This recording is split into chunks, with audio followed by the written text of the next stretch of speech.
আৰু এই 150জন যুৱক যুৱতীক আজি আমি হৰভোগৰ ভোজ সদনত আজি আমি তেওঁলোকক আমি শুভেচ্ছা পত্ৰ আমি প্ৰেৰণ কৰিছোঁ, আমি আশীৰ্বাদ জনাইছোঁ যাতে আগন্তুক দিনত নৱনিযুক্ত এই যুৱক যুৱতীসকলে যাতে নিজৰ দেশ আৰু দহৰ বাবে নিজৰ পৰিয়ালৰ উপৰিও জাতিটোৰ বাবে নিজৰ দেশ আৰু দহৰ বাবে যাতে তেওঁলোকে কাম কৰি যায়। ইতিমধ্যে ভৱানীপুৰ আৰু সৰুপেটা অঞ্চলৰ প্ৰায় 43জন যুৱক যুৱতীক আমি বজালী অঞ্চলত পূৰ্বতে আমি সম্বৰ্ধনা জনাইছিলোঁ।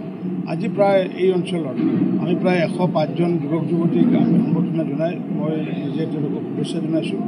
আৰু মই নিজে আজি প্ৰাপ্তি অনুভৱ কৰিছোঁ যে আজি বৰনগৰ অঞ্চলৰ ল'ৰাই যি মেধাৰ ভিত্তিত যি পৰীক্ষাত যি প্ৰতিযোগিতাত তেওঁলোকে কম্পিট কৰিব পৰা তেওঁলোকৰ ক্ষমতা অৰ্জন কৰিছে, তাৰ কাৰণে মই নিজে গৌৰৱ অনুভৱ কৰিছোঁ আৰু আশা ৰাখিছোঁ যে আগন্তুক দিনত তেওঁলোকে এইটো কৰ্মস্থানৰ লগতে অন্য জাতীয় কৰ্মস্থানত যাতে যাব পাৰে তাৰ কাৰণে শুভেচ্ছা প্ৰদান কৰিছোঁ। আৰু মাননীয় মুখ্যমন্ত্ৰী ডক্টৰ হিমন্ত বিশ্ব শৰ্মা ডাঙৰীয়াক আন্তৰিক ধন্যবাদ জনাইছোঁ যে স্বচ্ছ আৰু নিকাভাৱে এই পৰীক্ষা অনুষ্ঠিত কৰাৰ বাবে।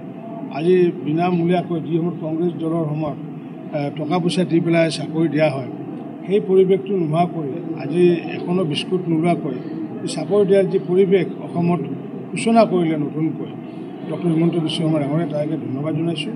অৱশ্যে তেখেতে কংগ্ৰেছত যেতিয়া আছিলে, কংগ্ৰেছৰ যেতিয়া শিক্ষামন্ত্ৰী আছিল, তেতিয়াও অৱশ্যে তেখেতে কংগ্ৰেছৰ বিপক্ষে কংগ্ৰেছৰ যি কালচাৰ আছিলে, যি দুৰ্নীতিৰ লুতুৰ পুতুৰ আছিলে, কাৰণটো APSC আদি কৰি বিভিন্ন চাকৰি টকা নহ'লে নাপাইছিলে, সেই সময়ত কিন্তু তেখেতে হিমন্ত বিশ্ব শৰ্মা ডাঙৰীয়াই এক সবল স্থিতি লৈ পেলাই টেটত চাকৰিসমূহ যিসমূহ দিছিলে, টেটৰ জৰিয়তে শিক্ষকৰ চাকৰিৰ ক্ষেত্ৰতো তেওঁ সবল ভূমিকা পালন কৰিছিলে। পৰৱৰ্তী সময়ত ভাৰতীয় জনতা পাৰ্টিটো সৰ্বানন্দ সোণোৱালে হওক বা আমাৰ হিমন্ত বিশ্ব শৰ্মা ডাঙৰীয়াই হওক, মাননীয় প্ৰধানমন্ত্ৰী নৰেন্দ্ৰ মোদী ডাঙৰীয়াৰ নেতৃত্বত স্বচ্ছ আৰু নিকাভাৱে যি পৰীক্ষা হৈ গ'ল আৰু আগন্তুক দিনতো যিমানবোৰ পৰীক্ষা হ'বগৈ স্বচ্ছ আৰু নিকাভাৱে হ'ব। ইতিমধ্যে 1,60,000তকৈ অধিক চাকৰি ইতিমধ্যে দিছিলে। মুখ্যমন্ত্ৰী ডাঙৰীয়াই ঘোষণা কৰিছিলে 1 লাখ চাকৰি দিম বুলি কৈছিলে, কিন্তু এতিয়ালৈ 1,60,000 চাকৰি পালেগৈ। নিযুক্তি পত্ৰ মই ভাবোঁ যে তেওঁলোকে নৱেম্বৰৰ ভিতৰত তেওঁলোকে পাব বুলি মই আশা ৰাখিছোঁ।